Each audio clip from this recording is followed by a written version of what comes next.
which is again... This is financial contributions. Yep, we're going to... Sorry, I need to flip over my pages. 60. And then we just need Andrew and Ross to maybe pop up with whatever, if there's any question there. And it's page 163.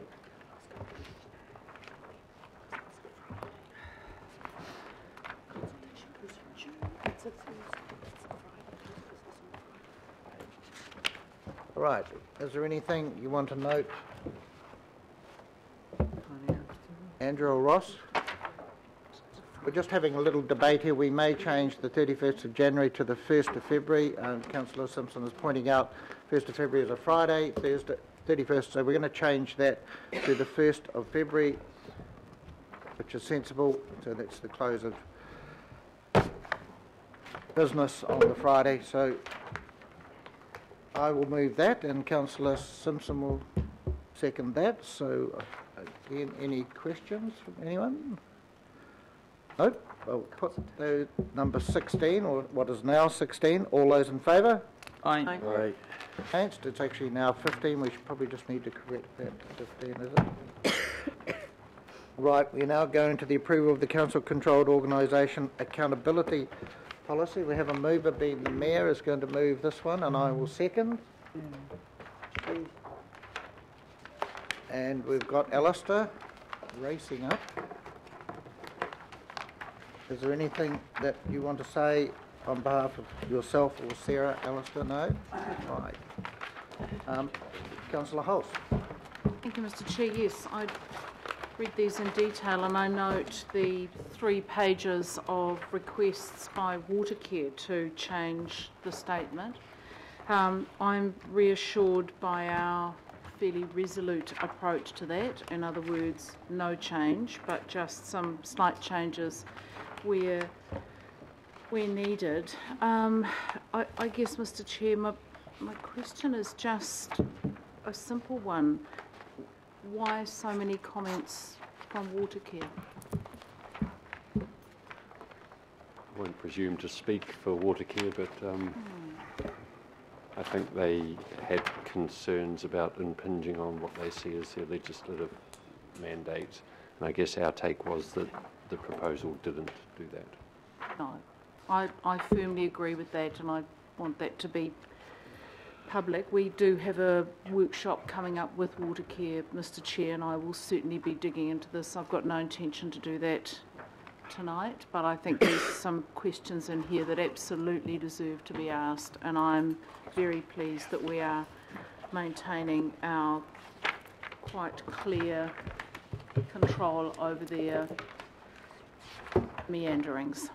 Thank you. Councillor Walker and then Councillor Casey. Yeah, just a few comments, Mr Chair. First of all, I am very encouraged with climate change, reducing carbon emissions in there, as it applies to all the CCOs. I also note the mention of a no surprises policy, and I'm assuming that also covers off the likes of RFA and certainly the recent exercise over that stadium report that was a complete surprise to me, and I think many councillors and the community. And my concern that in respect of no surprises, if councillors haven't had any input into the brief, quite often what you get as the outset, the outcome may not be fit for purpose in terms of decision making. And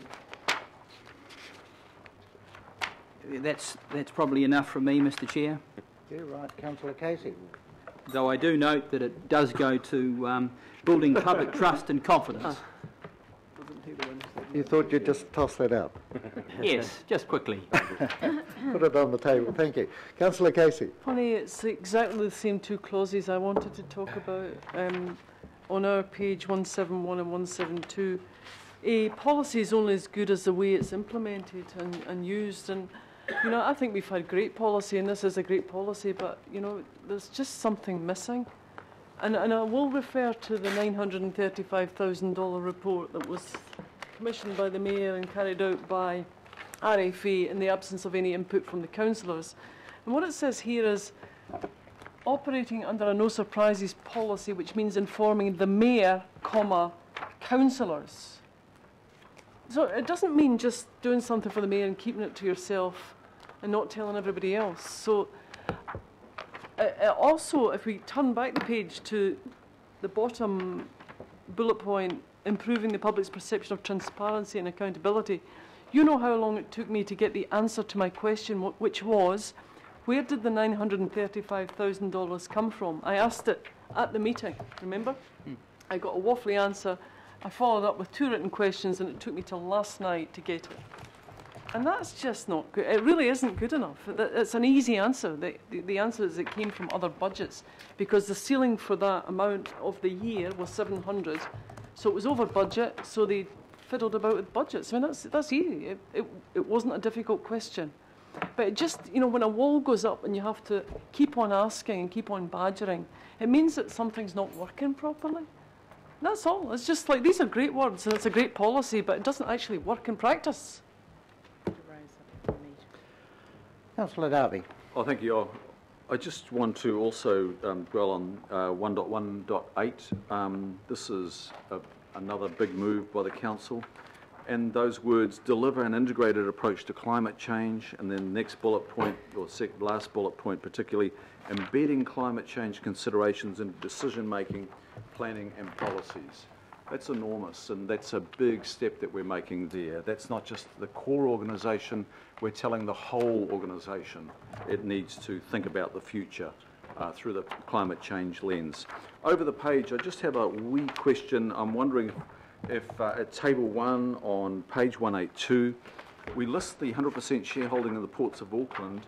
I understand we've got a 22.4% shareholding in the airport. It's not just shares, it's actually a cornerstone and very significant shareholding. I'm wondering if there's scope to be able to just, in the editing of this with your oversight, Chair, to identify the exact percentage. I think it might be 22.4. And is it necessary, because I hear this come up, RFA has jurisdiction over management of Mount Smart Stadium, but definitely not the land. A lot of people think that we own the land there, and that is with the Tāmaki Collective. They are the owners of the land, and it would help if we just explained that as briefly as we can, because I think that is important to acknowledge. At least we don't own the land, and possibly we do identify who the land does belong to. Thanks, Chair.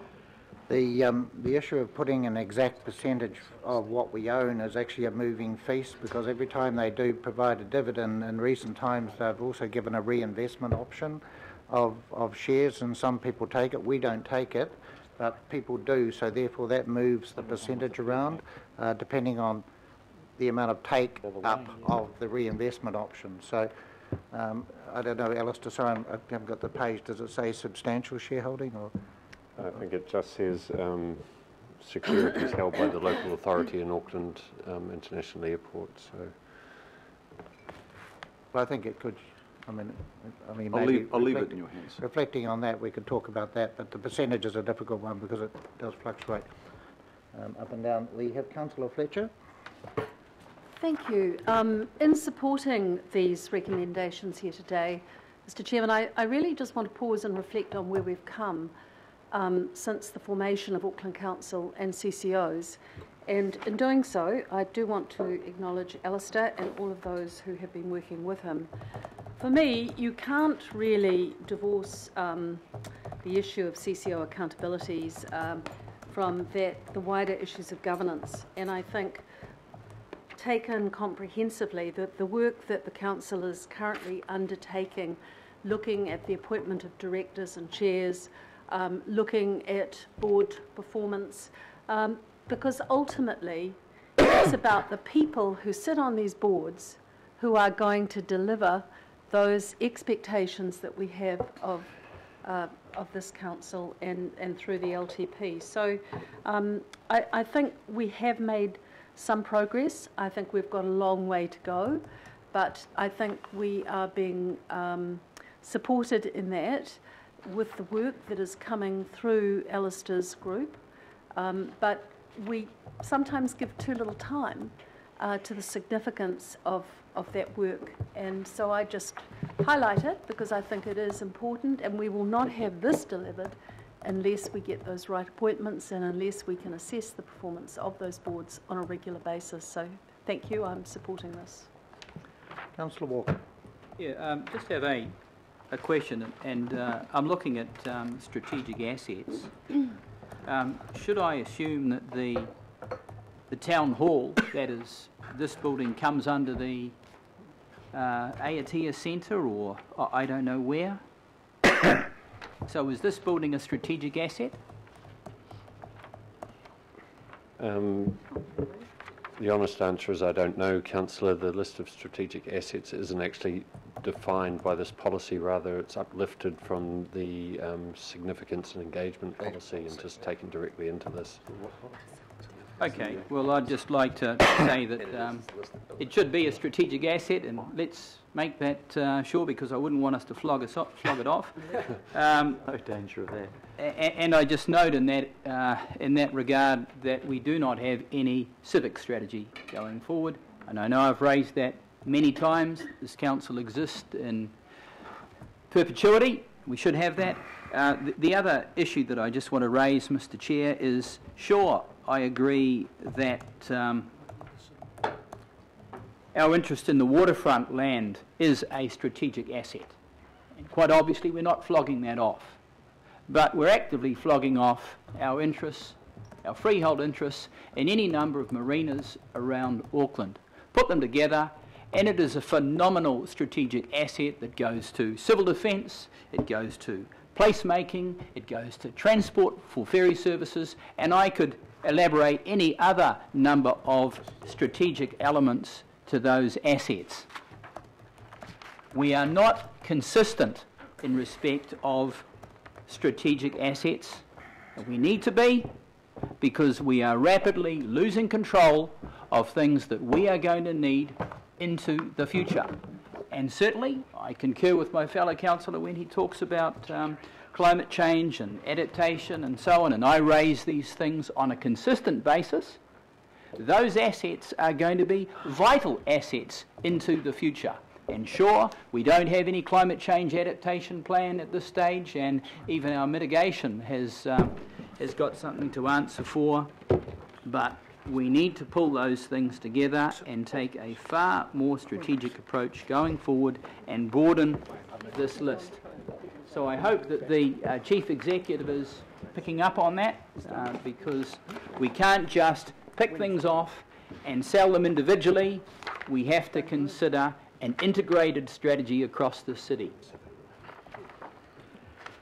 Well, it's very late in the day, I must admit. I just would like to take you to task on whether we have a civic strategy, because arguably we do, and many of us think we may do. But that's for another day, That was a another corporate report. office strategy. Another report, so we won't go to that. So we now have no further speakers on this item 17. We have a mover and a seconder. I'm going to put the item. All those in favour? Aye. Aye. Against? None against. Thank you. Right, we are now moving to item, what will be called item 7. Well, we've got consideration of extraordinary items. We'll just do that. Why don't we do that last? So there's none, so we don't need to worry about that. Right, we're moving to the adoption of the rates remission and postponement policy. And councillors, if you want to get into any aspect of the pink paper, we have to go into confidential. It's not really necessary, and any queries surely could be offline. So I plead with you not to get into the pink paper, but of course it's your right to do that if you so wish. Let's do that, shall we?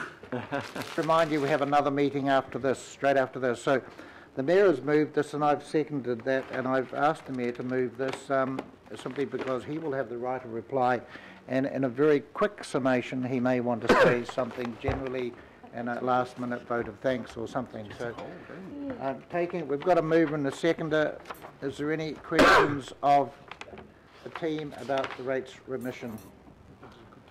Yes, just one quick question. Yes, Councillor Watson.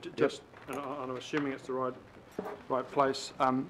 In terms of the QE2 proposal and the engagement with various people involved with that, did they accept, because there was a lot of concern with respect of them moving to grants as opposed to the automatic relief, did we reach a middle ground there in terms of what's before us? So what we're proposing for QE2 is guaranteed would transfer the budget to the environment team. They will administer it. Guaranteed for 3 years for the current recipients. We're also made a budget spread over so that we can also, because at the moment only some of the QE2 land in the city gets it. So the proposal is also making that available, not next year but the year after, to all the QE2 land in the city, and that the environment team would work with the QE2 Trust on using their processes with the QE2 covenants as the trigger for entitlement, so their biennial audit. We've spoken to the QE2 Trust, and while of course they'd prefer the current situation, they have said that without prejudice they'll work with Gail and her team to develop a process going forward, and that would also allow us to extend it to the QE2 land across the city. Okay, so they've established a degree of comfort with the immediate future then in terms of the QE2 land. We're certainly providing that in the proposal. We've made quite a few modifications to reflect the feedback, but I wouldn't say that they're comfortable with it. They prefer complete no rates payment on the land, but we've got what we think is a good, sensible approach for you to take. Okay, thank you. Right, well, there are no further speakers, so at this stage I would just speak briefly for 30 seconds, which is just really a vote of thanks to all the staff for all the work and contributions that have gone into all of the reports and through this. Needless to say, and then I would give us another vote of thanks to all the finance staff, and I will say, councillors, I don't think you realise what an outstanding team we have in the finance department. We do. It is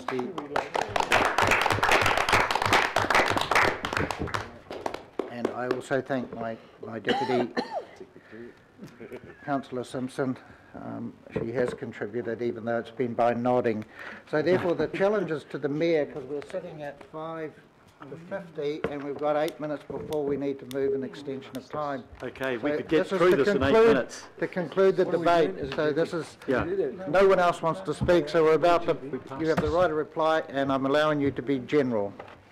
Yeah, I'm going to be very, very brief because I think our real task now is to move to governing body and to formally approve the recommendations that this group has made to the governing body.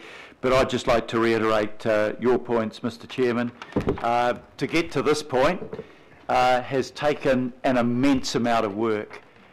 We think we've been busy with the workshops and the committee meetings. Our officials have been doing the hard slog behind the scenes, and I want to acknowledge all of them, and I want to again acknowledge the Chair and the Deputy Chair of the Finance and Performance Committee, because the Chair and the Deputy Chair obviously have got to go through and make sure things are ready for us to consider. So we've already acknowledged, I think, our staff. Acknowledge again our Chair and our Deputy Chair, and if I can acknowledge everybody around here for getting through this business in a pretty effective and efficient and a constructive way. And I think we can now move, Mr. Chairman, through you to the governing body and tidy this up so everybody can go to their homes. Yep. But before we do that, we just have to pass this, so I'm going to put this, we have the move and the second. All those in favour? Aye. Against? Just No. record my vote against D, please. Against D, righto, that's fine. And I. And yes, always got to have the last say, Wayne, I notice. I don't. Right, we'll now close that meeting.